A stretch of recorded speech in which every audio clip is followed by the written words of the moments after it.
SDM ವಿದ್ಯಾರ್ಥಿನಿ ನಿಲಯಕ್ಕೆ ರಾತ್ರಿ 7:30 ಸಮಯದಲ್ಲಿ ದಿಢೀರ್ ಭೇಟಿ ನೀಡುವ ಮೂಲಕ ವಿದ್ಯಾರ್ಥಿಗಳಿಂದ ಅಹವಾಲು ಸ್ವೀಕರಿಸಿದ ನ್ಯಾಯಾಧೀಶರು ವಿದ್ಯಾರ್ಥಿಗಳ ಸಮಸ್ಯೆ ಆಲಿಸಿದರು.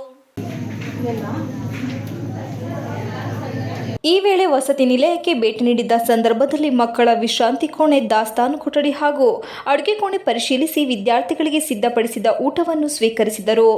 ಈ ವೇಳೆ ಅಡುಗೆ ಸಿಬ್ಬಂದಿಗಳಿಗೆ ಕಠಿಣವಾಗಿ ತಾಕೀತು ಮಾಡಿದ ನ್ಯಾಯಾಧೀಶರು, ಗ್ರಾಮೀಣ ಭಾಗದಿಂದ ಬರುವ ವಿದ್ಯಾರ್ಥಿಗಳಿಗಾಗಿ ಸರ್ಕಾರ ಹಲವಾರು ರೀತಿಯ ಸವಲತ್ತುಗಳನ್ನು ನೀಡುತ್ತಿದೆ, ಅದನ್ನು ಸರಿಯಾಗಿ ಉಪಯೋಗಿಸಿಕೊಳ್ಳಬೇಕು. ನಿಮ್ಮ ಇಷ್ಟದ ಹಾಗೆ ರುಚಿ ಇಲ್ಲದ ಆಹಾರ ನೀಡುವುದು ಮೊದಲು ಬಿಡಬೇಕು. ವಿದ್ಯಾರ್ಥಿಗಳಿಗೆ ರುಚಿಯಾದ ಆಹಾರ ನೀಡಬೇಕು. ಮೊದಲು ನೀವು ಸ್ವಚ್ಛತೆಗೆ ಆದ್ಯತೆ ನೀಡಬೇಕು.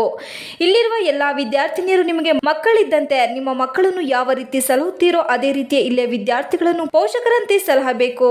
ವಿದ್ಯಾರ್ಥಿನಿಯರು ತಪ್ಪು ಮಾಡಿದಾಗ ಮೇಲಧಿಕಾರಿಗಳಿಗೆ ತಿಳಿಸಿ ಎಚ್ಚರಿಕೆ ನೀಡಬೇಕು ಹೊರತು ಅವರನ್ನು ಏಕವಚನದಲ್ಲಿ ಬೈಯಬಾರದು.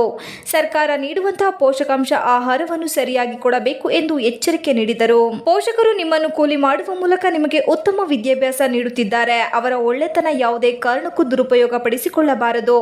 ನಿಮ್ಮ ಗಮನ ಓದಿನ ಕಡೆಗೆ ಹೆಚ್ಚಿನ ಗಮನ ನೀಡುವ ಮೂಲಕ ನಿಮ್ಮ ಪೋಷಕರ ಕನಸನ್ನು ನನಸು ಮಾಡುವ ಕೆಲಸ ಮಾಡಬೇಕು. ನಿಮಗೆ ಯಾರಿಂದಲಾದರೂ ತೊಂದರೆಯಾದರೆ ನಮ್ಮ ನ್ಯಾಯಾಲಯಕ್ಕೆ ನೇರವಾಗಿ ದೂರನ್ನು ನೀಡಿದರೆ ನಿಮ್ಮ ಹೆಸರನ್ನು ಗೌಪ್ಯವಾಗಿಟ್ಟು ಅವರ ಮೇಲೆ ಕ್ರಮ ಕೈಗೊಳ್ಳುತ್ತೇನೆ ಎಂದು ಎಚ್ಚರಿಸಿದರು. ವಿದ್ಯಾರ್ಥಿಗಳಿಂದ ಸಮಸ್ಯೆಗಳ ಬಗ್ಗೆ ಪತ್ರದ ಮೂಲಕ ಮಾಹಿತಿ ಪಡೆದ ನ್ಯಾಯಾಧೀಶರು ವಾರ್ಡನ್ ವೀಣಾ ಅವರಿಗೆ ಮಾಹಿತಿ ನೀಡಿ ಸರ್ಕಾರ ನೀಡಿರುವ ಚಪಾತಿ ಮಾಡುವ ಯಂತ್ರದಲ್ಲಿ ಉತ್ತಮ ಗುಣಮಟ್ಟದ ಆಹಾರ ಸಿಗದೇ ಇರುವುದರಿಂದ ಅದನ್ನು ಉಪಯೋಗಿಸದಂತೆ ಸೂಚಿಸಿದರಲ್ಲದೆ ಇದನ್ನು ತೆರವು ಮಾಡುವಂತೆ ಮೇಲಧಿಕಾರಿಗಳಿಗೆ ಸೂಚಿಸುತ್ತೇವೆ.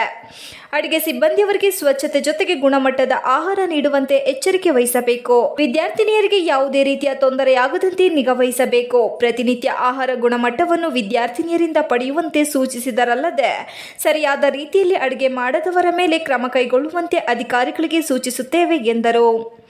ಈ ಸಂದರ್ಭದಲ್ಲಿ ವಾರ್ಡನ್ ವೀಣಾ, ಎಎಸ್ಐ ಚಂದ್ರು, ನ್ಯಾಯಾಲಯದ ಹಮೀಲುದಾರರಾದ ಪ್ರಕಾಶ್, ಸಿಬ್ಬಂದಿ ಗಿರೀಶ್ ಹಾಗೂ ರಮ್ಯಾ ಹಾಜರಿದ್ದರು. TV 46 Malenadu news, Belur. ಮಾಡಿದ್ದಾರೆ. ಎಸ್ಪೆಷಲಿ ಮಿಷಿನ್ ಚಪಾತಿ ಮತ್ತೆ ಇಡ್ಲಿ ಬಗ್ಗೆ ತುಂಬಾ ದೂರುಗಳು ಕೊಟ್ಟಿದ್ದಾರೆ. ಅದನ್ನ ಮೇಲಾಧಿಕಾರಿಗಳಿಗೆ ಕರೆಸಿ ಮಾತಾಡಿ ಅದನ್ನ ಯಾವ ರೀತಿ ಬಗೆಹರಿಸಬಹುದು ಅನ್ನೋದನ್ನ ನೋಡೋಣ. ಏನ್ ಕೇಳಿದ್ದಾರೆ ಅಂತಂದ್ರೆ ಕಿಟಕಿಗಳಿಗೆ ಮೇನ್ ಆಗಿ ಕರ್ಟನ್ಸ್ ಇಲ್ಲ ಅಂತ. ಏಕೆಂದ್ರೆ ನಾನು ಈಗ ಅಲ್ಲಿ ಪರಿಶೀಲನೆ ಮಾಡ್ಕೊಂಡು ಬಂದೆ, ಆ ಕಡೆ ರಸ್ತೆಗಳಿದಾವೆ ಕಾಣಿಸುತ್ತೆ. ಸೊ ಅದನ್ನು ಒಂದು ವ್ಯವಸ್ಥೆ ಮಾಡಬೇಕಾಗಿದೆ. ನನ್ನ ಪ್ರಕಾರ ಭದ್ರತೆ ಇದೆ ಅಂತ ನನ್ನ ಅರ್ಥ. ಆ ಥರ ಏನು ಇಲ್ಲಿ ನಾನು ನೋಡಿದ ಮಟ್ಟಿಗೆ ಆ ಥರ ಯಾವುದೇ ರೀತಿಯಾದ ತೊಂದರೆ ಇಲ್ಲ. ಏನು ವ್ಯವಸ್ಥೆ ಇದೆ ಅದರಲ್ಲಿದೆ ಅಲ್ವಾ, ಅದನ್ನ ನಾವು ಲೋಪನ ಸರಿಪಡಿಸ್ಬೇಕಾಗಿದೆ. ಈಗ ಮಿಷಿನ್ ಚಪಾತಿ ಮೇಡಮ್ ಹೇಳಿದ್ರು ಮಿಷಿನ್ ಕೊಟ್ಟಿದ್ದಾರೆ ಅಂತ, ಆ ಮಿಷಿನಲ್ಲಿ ಸರಿ ಬೇಯಲ್ಲ. ಸೊ ಅಂತ ಅವಾಗ ನಾವು ಅವ್ರ ಮೇಲಾಧಿಕಾರಿಗಳನ್ನ ಕರೆಸಿ ನಾವು ಮಾತಾಡಬೇಕಾಗುತ್ತೆ. ಮೇಡಮ್ ಬಗ್ಗೆ ಯಾಕೆ ಎಲ್ಲರೂ ಒಳ್ಳೆ ಒಪಿನಿಯನ್ ಬರ್ಕೊಂಡಿದ್ದಾರೆ ನನಗೆ?